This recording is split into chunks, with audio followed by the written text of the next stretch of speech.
This is a production of Cornell University.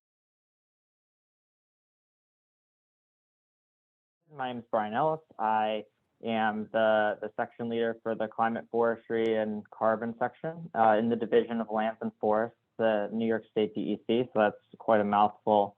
But today what I'm going to try to talk to everyone about is the New York State status and trends of our forests. So we learned a lot about carbon stocks versus carbon sequestration today, some things that affect it, and I'm going to talk about the challenge that we have ahead in terms of where New York forests are, so the status of those forests. And then I'm going to talk about some policy issues, talk about the Climate Leadership and Community Protection Act, the CLCPA, and the forestry recommendations that we've made there to help us meet our climate goals by 2050.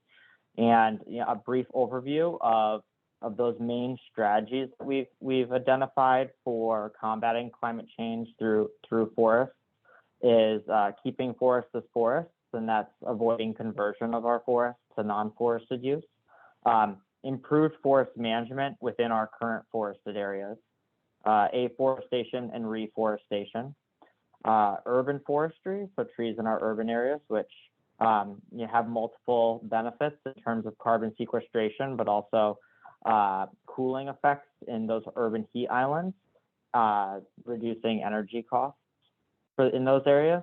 And then I'm going to touch briefly on bioeconomy, but Tim went over that really well, and the benefits of it. And, that's something that the recommendations in the forestry panel outlay that need to be pushed further, and we need to really incentivize getting more of that on the landscape.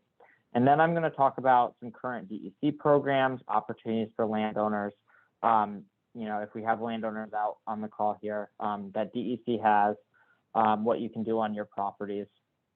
And obviously, this is work that DEC has been doing for a while, but hasn't had as much of a climate lens on it. And it also, is something that's going to need to be ramped up if we're really going to make an impact moving forward.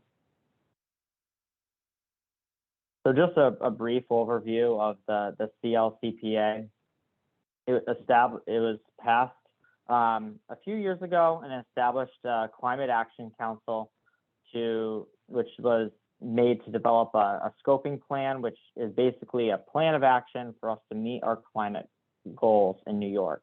And those goals are 70% renewable energy by 2030, 100% zero emissions from electrical generation by 2040, and 85% reduction in greenhouse gas emissions by 2050, with the goal of net zero emissions in New York by 2050. And so if you look at that 85% reduction in greenhouse gas emissions, getting to that 100%, the last 15% of that would be from carbon sequestration within our forests.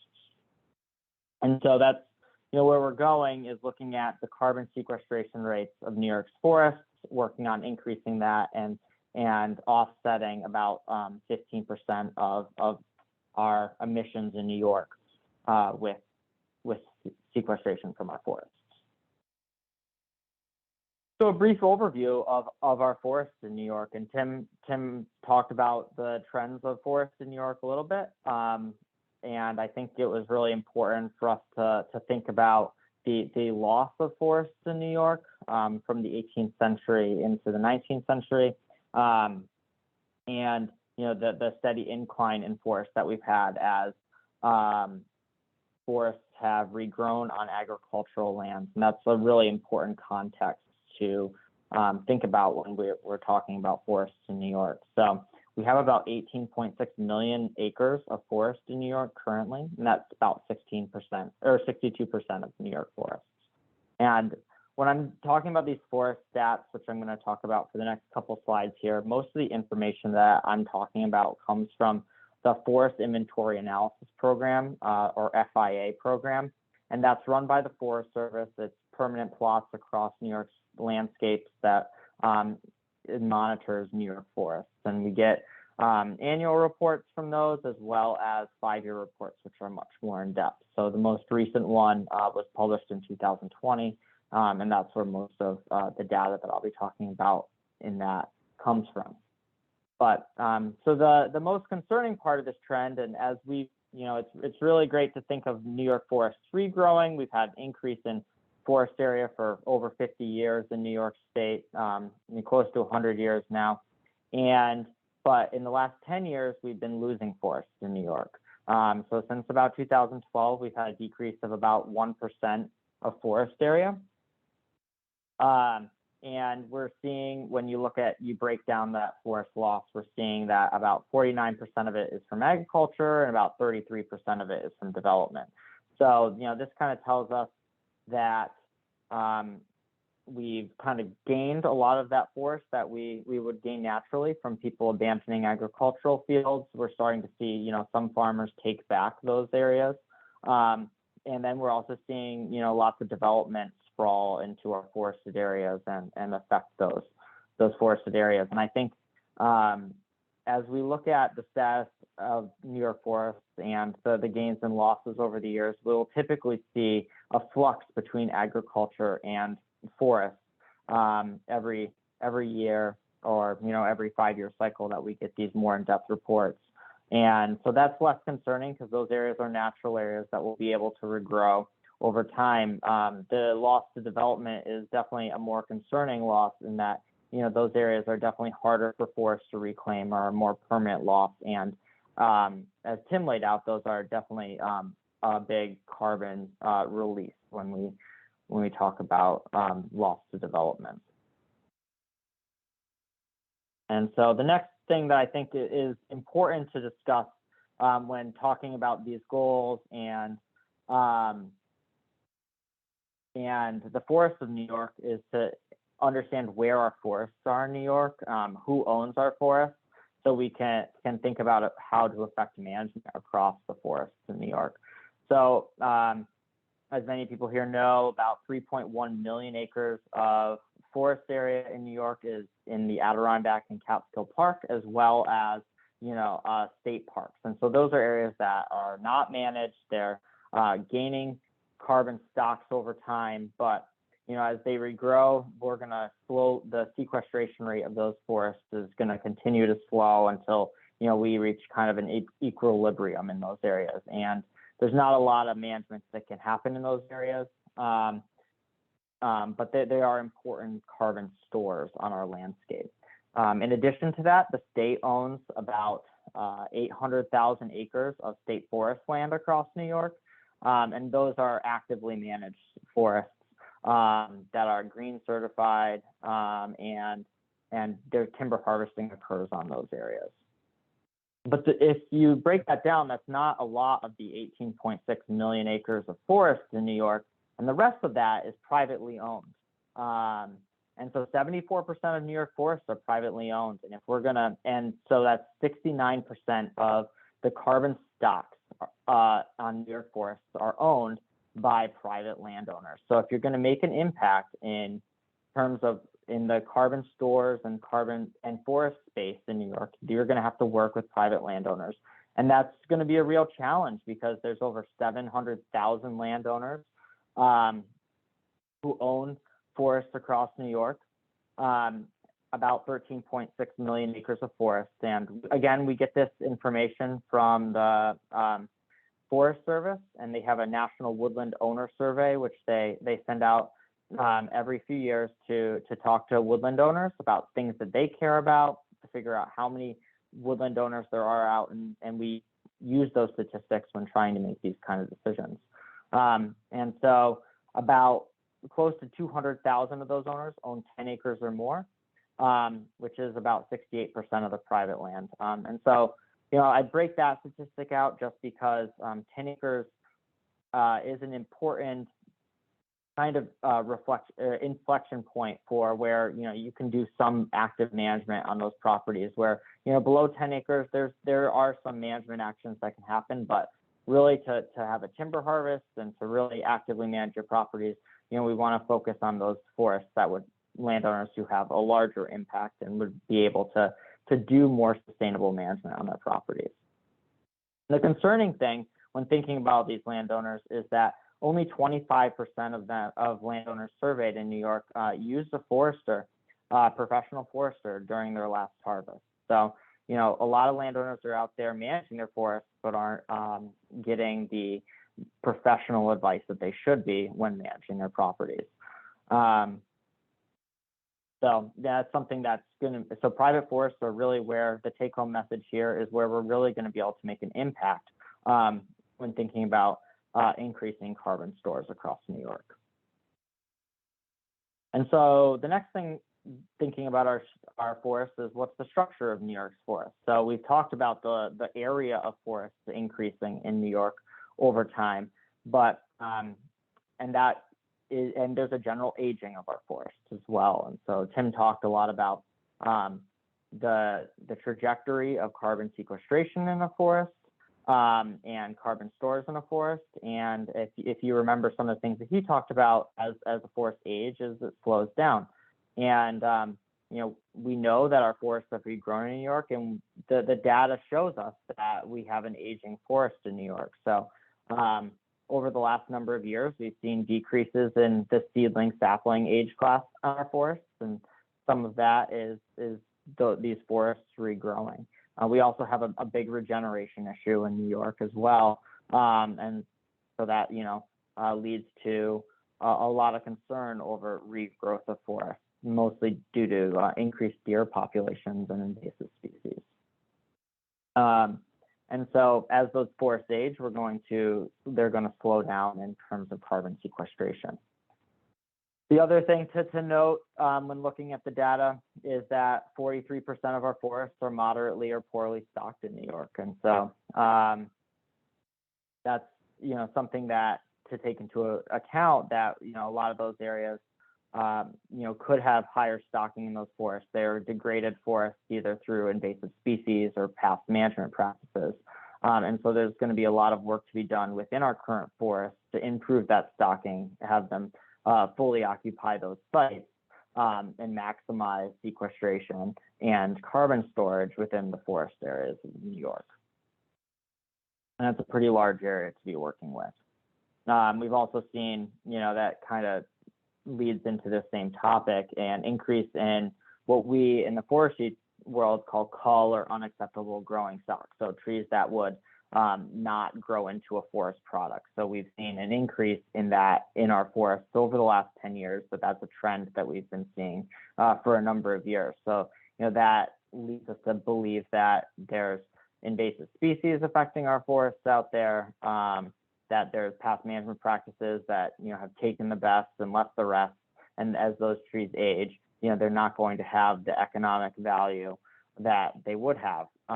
So that's going to affect the type of management that's going to be able to happen on those properties, and if those kind of harvests are going to be economically viable, or if incentives are going to be necessary to encourage and promote sustainable forestry on those properties. The last thing I want to talk about in terms of our forests, to kind of put our policies into context here, are the tree species in New York. And Tim talked a little bit about assisted migration. But if you look, and I think that's really an important point to hit on, is what tree species we have in our forests in New York, where those are trending. And so red maple is the most common tree in New York by far. It's less commercially valuable than a lot of other trees in New York. We've seen an increase in this tree species in New York, and a decrease in sugar maple, which is a much more valuable species and longer lived species. It's kind of important to note as I move through this is that eastern hemlock and white ash are number 4 and 5 as the most common trees in New York. So, you know, we have 2 really big invasive species that are affecting both of those, and that's going to be a really big concern moving forward in terms of the loss of those species from our landscapes and the impact that that's going to have on our forests as a whole. But overall, we've seen relatively stable species composition in our forests over the last 10 years with some gains and losses. It's one resource I just wanted to point people out to is the USDA Tree Atlas. And we can send a link around for that, but it's an interesting resource for folks to look at projections on where tree species will do well in terms of future climate predictions. So, if you've got some tree species that you're looking at in your area, that's an interesting resource to look at. All right, and then kind of the elephant in the room here is invasive species, and we are affected by them in New York, especially. We are affected by them more than any other state in the United States. As you can see by this map here, we have more invasive species per county than any other state in the country, and that's really due to the commercial commerce that is happening, the ports that we have in New York City, as well as the seaway as well. Those are really big entry points for invasive species coming in on wood packaging material like pallets. And some of the major invasive species that we're seeing affecting New York right now, Asian longhorn beetles are a really big threat, but seems to be something that we've had more effect in controlling, and recently have eradicated it from some parts of Long Island that we had it in the past. There's emerald ash borer, which is widely affecting ash trees across New York and is having a really big impact on our forests.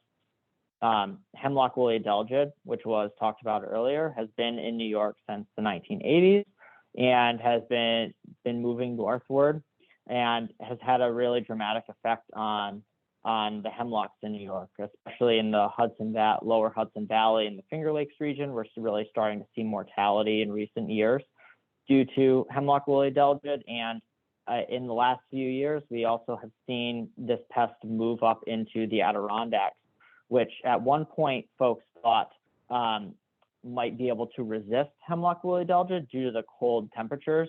But over time, as HWA has moved northward, it seems to have become very weather and cold resistant. It's doing really well, and that's where we have our largest stocks of hemlocks in New York, the densest populations of hemlocks in New York. And so that could be a real concern in the next 20 or 30 years as hemlock woolly adelgid moves up in that area, gets a foothold, and then really affects those forests in those areas that some of them, hemlock is the most common species in those areas. Other species that we see affecting forests in New York, southern pine beetle, has been found in Long Island and has killed thousands of acres of pitch pine in Long Island.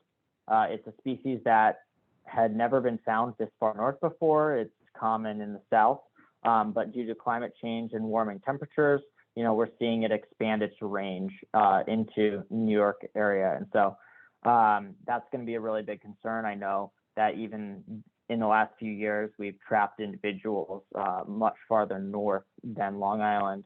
And so, DEC is continually monitoring this pest to see if we can find it or infestations north of Long Island in, the Schwangunks, the Albany pine bush, areas like that, which we are really concerned about the impact it can have. If that pest takes a hold, it can wipe out, like in the south, hundreds of acres in a really short amount of time. Spotted lanternfly is another one that might not be causing extreme mortality, but could reduce productivity and impact regeneration in our forests. So it's another pest that we're keeping an eye on. Gypsy moth, which was very prevalent on our landscape last year, is also affecting our forests, reducing productivity, and can cause widespread mortality at high populations. And of course, Dutch elm disease.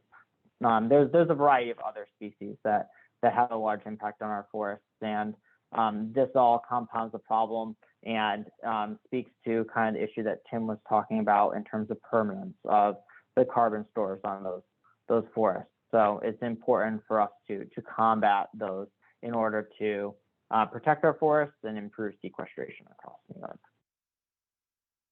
So I won't spend too much time on this, but this is just kind of an overview slide and a good graphic in my mind on the carbon cycle between forests.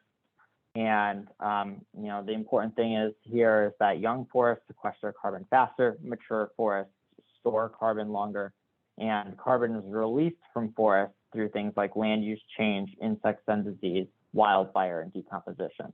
And harvests do have I would say that harvests do have an impact on carbon stores, but especially if those products go to durable goods, like we talked about in the previous presentation, that carbon stored long term and can have a huge benefit in terms of continued sequestration, forest management, and climate change.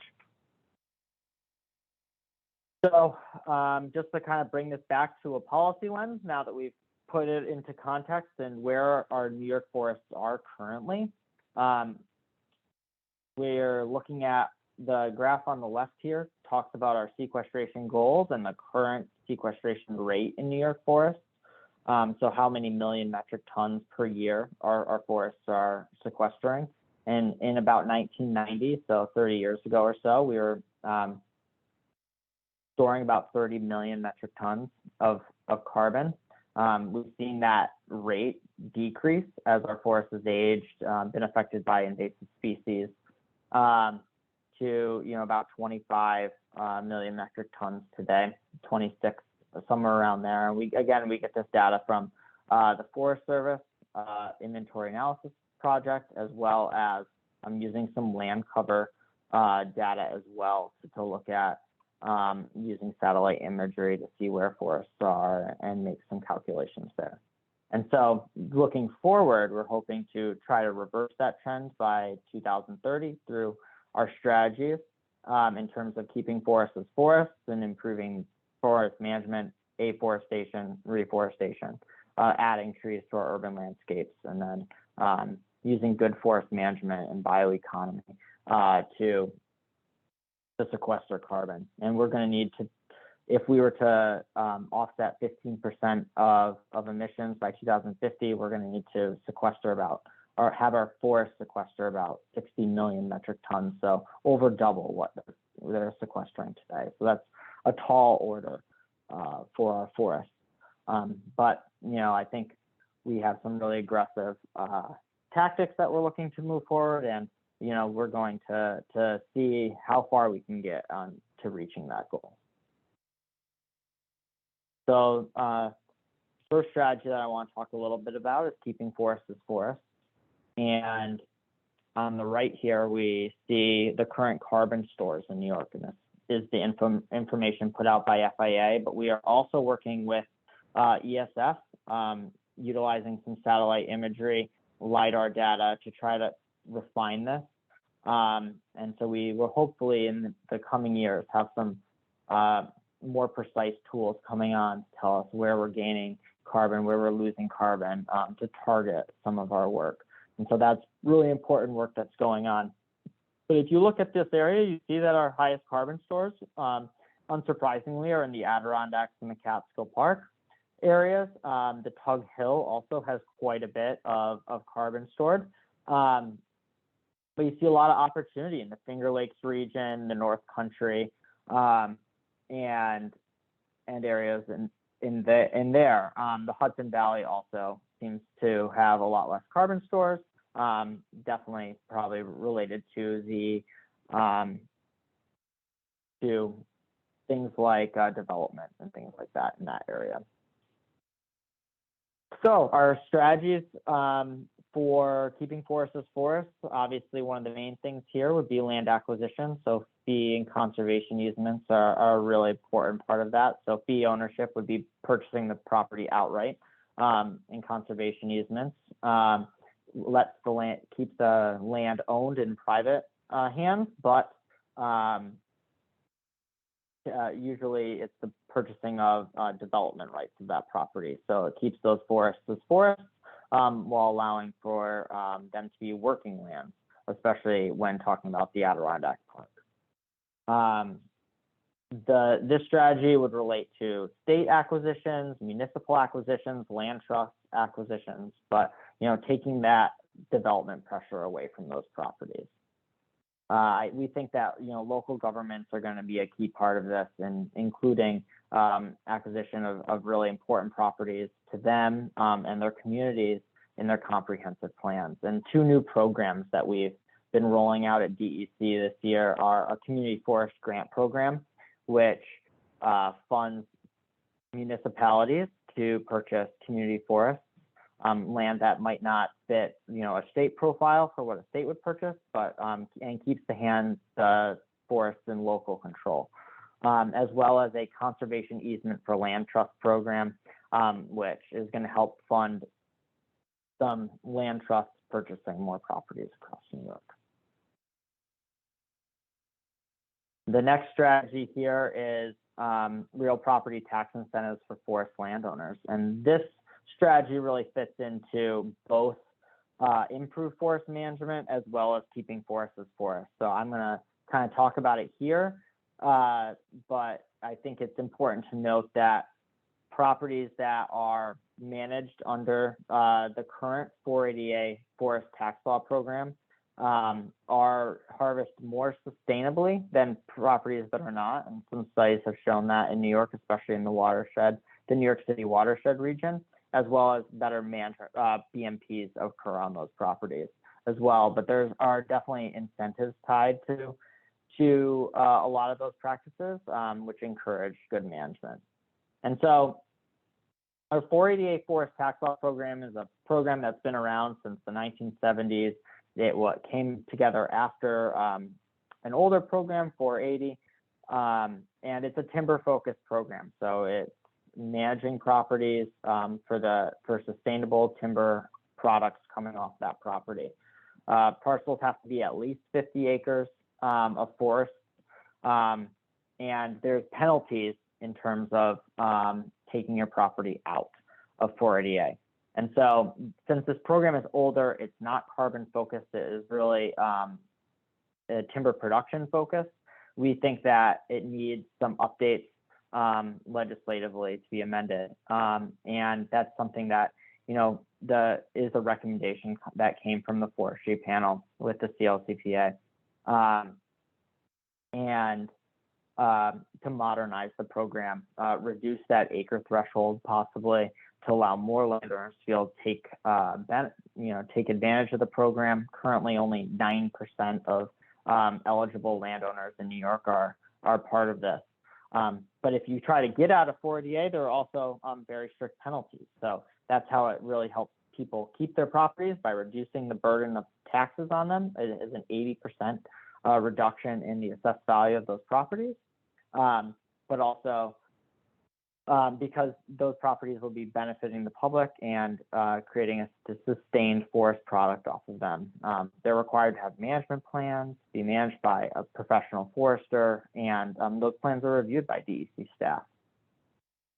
In addition to that program, I think the state has recognized the importance that not everyone wants to manage their properties for timber, and that has a real benefit. And so 480B and 480C are two newer programs that were recommended out of the forestry panel that have smaller acreage requirements for landowners. And timber harvesting is not a requirement of that property, but if done, would have to be done by a professional forester and go through the DEC approval process. And so that ensures that sustainable practices are happening on the property, but also gives people a tax benefit for holding forest land in New York, while reducing the tax burden on those properties, to help people keep those properties in forest and keep them from getting parcelized and fragmented. We've seen over the last number of years a reduction in the average size of forest land holdings in New York as properties get continually split up, which limits the potential for those properties to be managed sustainably and increases development on those properties. And so, there's some specifics here in terms of how those programs would work, and I'd be glad to talk about it more with folks. But they are relatively general recommendations, but we see a need to give the landowners more options, to get more landowners enrolled in these type of programs, so these programs have a broader impact. All the states around New York currently have tax law programs. They all are similar, but also very different. And programs like Vermont's use value appraisal program have much higher enrollment, and you see 60-70% of the eligible forests in those areas enrolled in those programs. So those programs tend to have a broader scope. They affect more landowners and can really push the good management out onto the landscape. And the last strategy here is regulating forestland conversion. And as we talk about the importance of carbon stores and combating climate change and carbon sequestration, we recognize the importance of forests for all New Yorkers, for the value that those forests provide. And similar to wetland protection laws, which saw the importance of wetlands, this regulation, or keeping forests as forest law, would try to prevent land conversion. And so the law would be set up similar to what our wetland law would be, which would look to avoid impacts to forests, to minimize where possible, and then to mitigate those carbon losses. And one of the recommendations the forestry panel talked about was exempting agriculture from this, as land kind of fluxes between those two areas regularly, and agricultural land would be still working land, and the soil would still be intact in those areas. So that was an important distinction that the panel recommended. Participating in carbon markets is a pretty complicated thing, and I can talk about it more as well. But these are ways carbon markets are growing in popularity. We see a number of folks starting to get involved in them, especially if they have larger land holdings of 2,000 or more acres. But they do promote good forest management on those properties through long-term contracts that are typically signed by most of these. And it's something that the recommendations said they need to be explored more, to see how we can incentivize good management on the properties. In terms of, we do not have a mandatory market in New York, and that's something that hasn't been set up yet, as the CLCPA puts quite a bit of strict regulations on how that would be set up, in terms of offsets needing to be within 25 miles, I think it is, of an emission source. So that would make it quite challenging to put something like that together, because a lot of emission sources don't have available mitigation areas close to those source areas. All right, so the next strategy that I want to talk about here is improved forest management. So the importance of increasing the carbon stocks in our current forests. And I talked about it a little bit earlier, but forest pests play a huge role in New York forests, and the carbon stocks there, we've seen emerald ash borer, especially, and hemlock woolly delgid having impact on our forests across New York, as we lose those species from the landscape. And so these forest pests can reduce productivity, increase mortality on the landscape, and there's an increased need for prevention, rapid response. I'm going to talk a little bit later about some resources that folks can get to with that, and DEC has a Bureau of Invasive Species Management that can help folks with management of their forests and combating invasive species. The next is improved silviculture and restoration of degraded stands. And I think it's important that we facilitate good management on our properties and reduce and eliminate high grading in those forests, so we don't have those degraded stands and understocked stands. Taking the best and leaving the rest is a practice that has been documented in New York.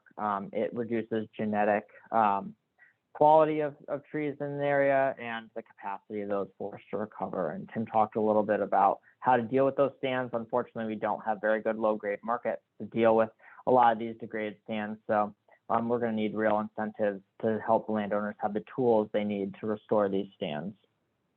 Obviously, outreach to landowners, specific carbon training for foresters, and incentives to help landowners restore impacted stands.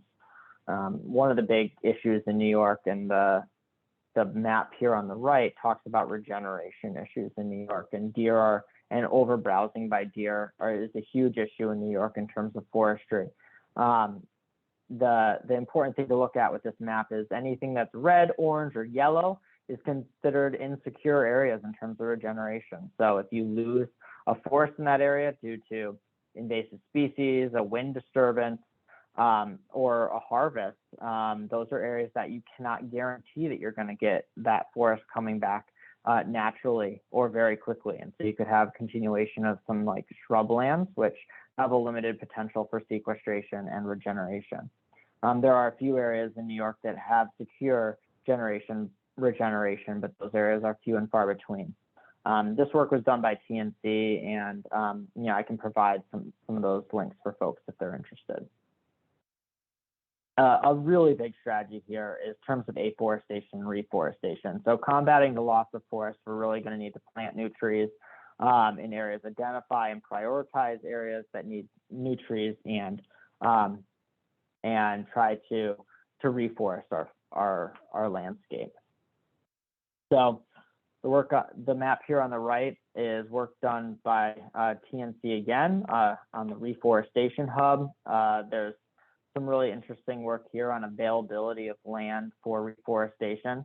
I think it's kind of important to, if you think back to our carbon stocks map that we were putting up, is that the areas that have the lowest carbon stocks seem to have the most area available for reforestation. So the Adirondacks and the Catskills don't have a lot of area that we're going to be able to reforest, but your Finger Lakes region, your North Country are areas where we can really make an impact with this strategy. TNC estimated close to 4 million acres might be available for reforestation. I think actual acreage is going to be a bit lower than that, and maybe in the 1 million to 2 million range in terms of what people are willing and want forests on their property, what areas are being used for pasture and for agricultural purposes, so where we're going to be able to put those trees. And I think there's also an important crossroads here in terms of the conflict with renewable energy. So a lot of the areas that are good locations for solar siting are also good locations for planting. So there's going to be a need to prioritize both of those actions. And so we're going to have to put solar out in the landscape. We're going to have to put forests on the landscape, and going to need to make sure that those two are not in conflict with each other, and we're doing both of them simultaneously. The other thing that we're going to need to work on is reforesting our understock stands. And so that's going to be a really important part of this process as well. I'm just going to talk really briefly about urban forestry. Urban forestry is a really important part of our carbon stocks in that those trees in urban settings sequester carbon. They also reduce energy costs for our homes. And so they have that multiple effect in terms of climate change. And so increasing tree canopies in our urban areas is going to be really important. The DEC currently has grant programs for communities that we put out regularly in this space. And, we're going to need to really ramp those programs up if we're going to make an impact in that area. We have, generally seen a decrease in our urban forests over the last number of years. And, I could just tell you from my community, as we have increased windstorms, I see trees come down. Then I hear chainsaws going as everyone starts taking some more trees down, and very rarely do I see folks replant big trees. Sometimes I'll see small trees, but I see very few big trees being replanted in our communities, and that's something that we're going to need to work on reversing that trend. And bioeconomy is also really important. So this use of durable wood products, supporting our forest industry and the creation of those is going to be essential if we're going to, continue having good management on our landscape. Also, these lumber products are sequestering, or have sequestered carbon, while the substitute products they have like concrete or steel, take quite a bit of carbon to create. And so, there's a lot to be gained by using these products. And there are definitely a lot of hurdles in terms of the construction industry, what they are used to using, standard practices, and getting these practices out in the landscape. I think mass timber has a real potential to make a big impact if we can get more adoption from developers when making buildings. So the last section of my talk today, I just want to talk about some opportunities that landowners have. A lot of these programs have been running, long-standing programs, but we have some new programs at DEC that can help landowners manage their properties. There's a lot of things that we've recommended in the CLCPA to help improve forest management on the landscape, and a lot of those haven't been implemented yet. So there's a lot to be gained, a lot of things that hopefully will be coming down the line. But this is, kind of what's available right now. And so I'm going to run through a couple DEC programs and touch briefly on the Natural Resource Conservation Services Program, which is the Environmental Quality Incentives Program, EQIP. It's quite a long name, but that is a long-standing program that helps people do improved forest management on their properties. So EQIP has a forest stand improvement practice, which helps people improve the sustained forest health and productivity. And one of the newer practices that they're allowing here is increase or maintain carbon storage in their forests is another practice. And so you need to talk with a professional forester if you want to get involved in these programs, or your local NRCS office. This is a grant program, and I apologize, I'm not sure when they open up their program, but it's also cost share, so I think landowners do have to do some contributing to this kind of a program. Our DEC's Forest Stewardship Program is long-standing. It connects landowners across the landscape with professional forestry advice and management advice. DEC landowner or forest staff will go out and walk the land with the landowner and work on either putting together a paper management plan for them or giving them some technical assistance and basic guidance.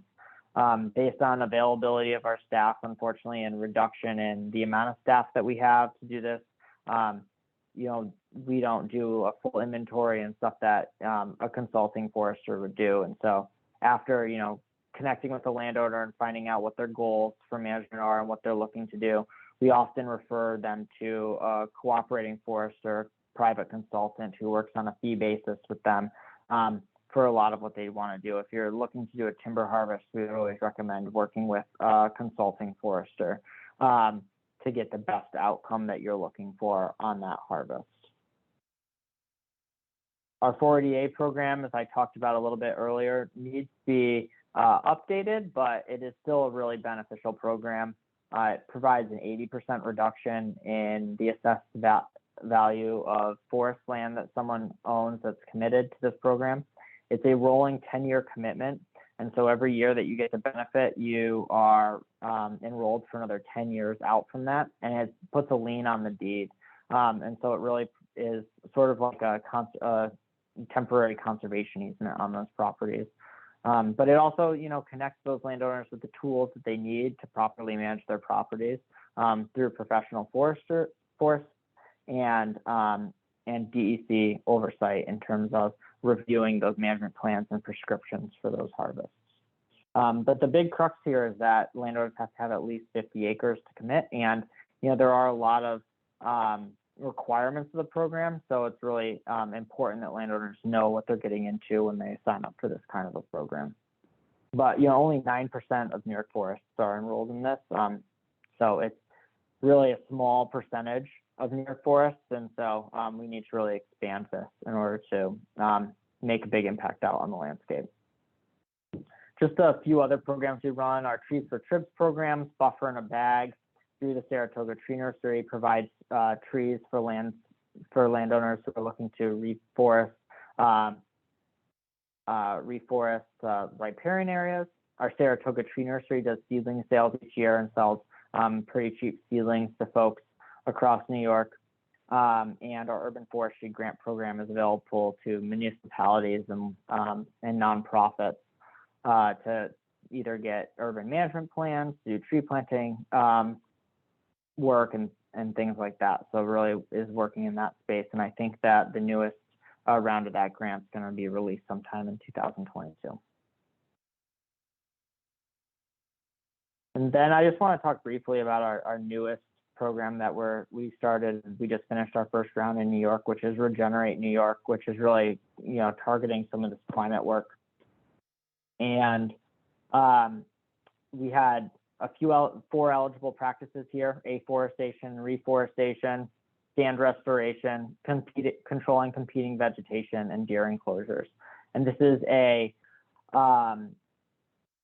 the round one had about $450,000 that we allocated to landowners, between that at least $3,000 to $50,000 in money for that. There was a 25% match for landowners, so they had to match some of the work that was happening out there.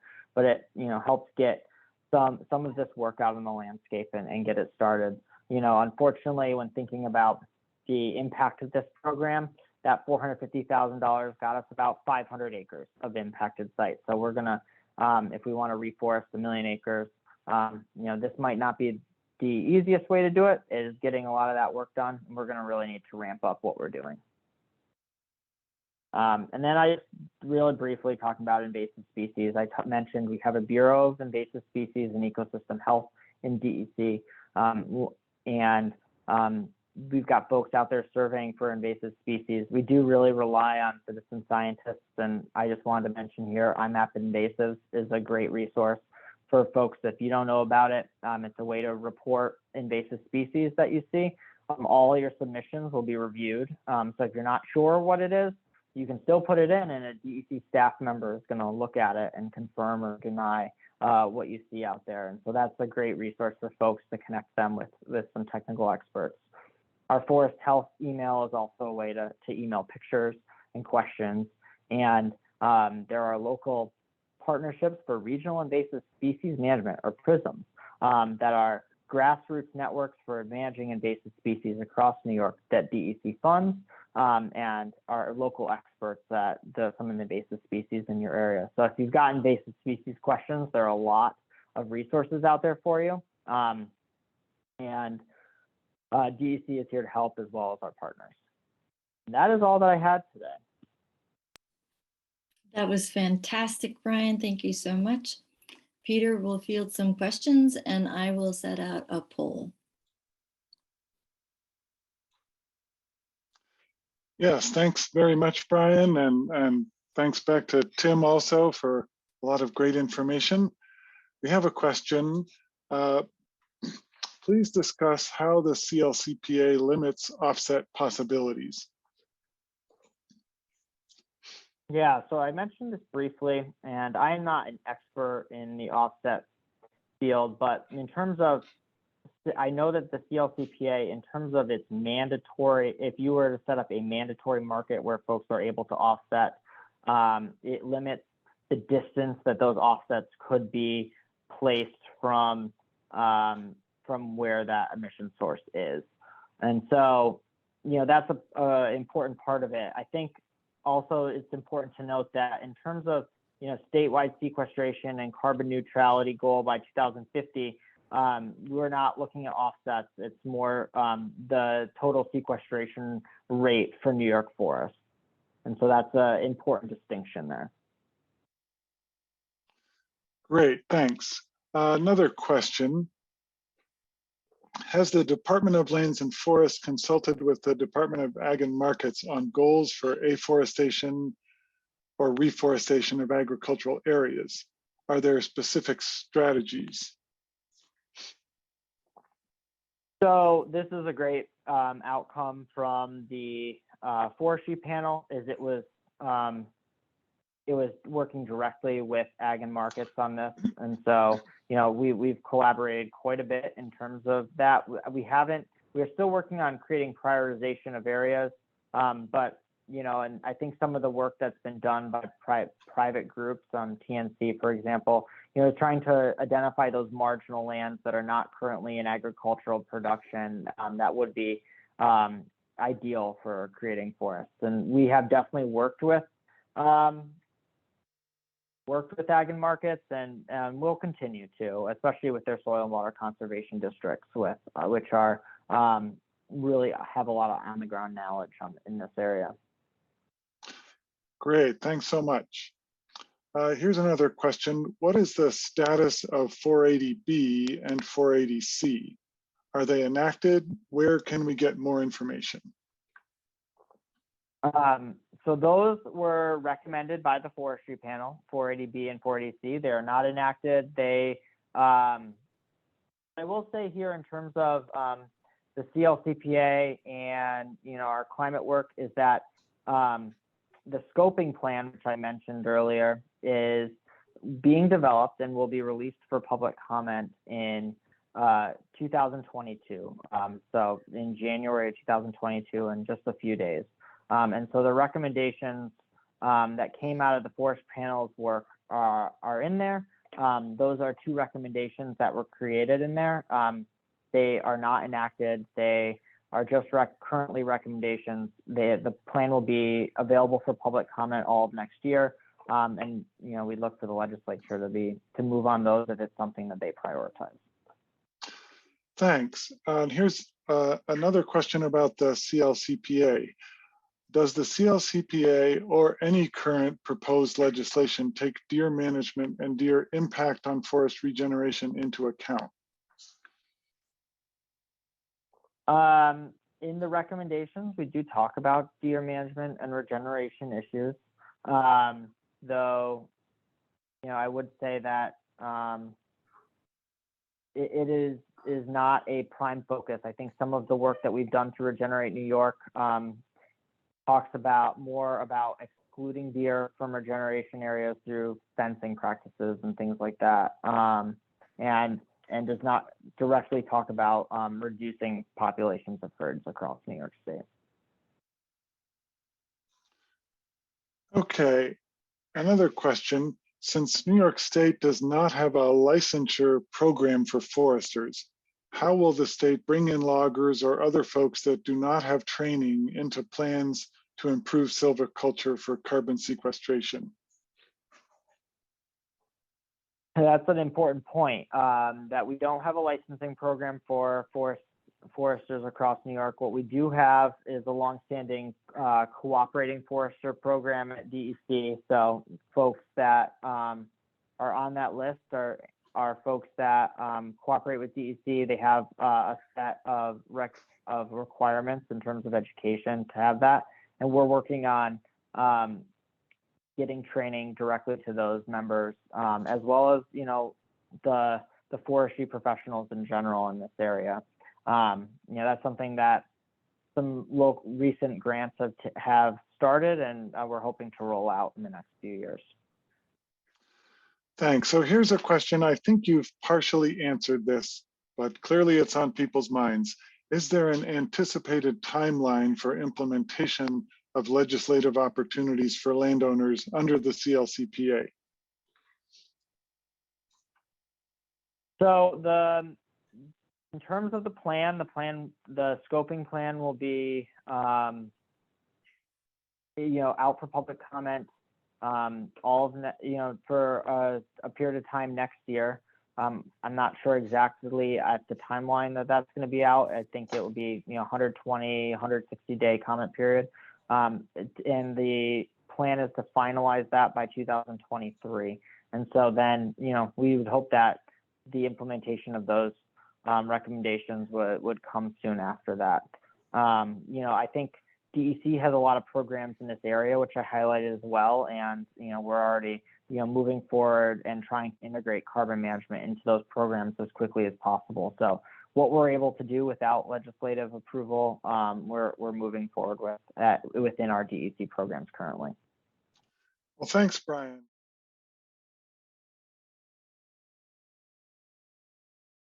This has been a production of Cornell University, on the web at cornell.edu.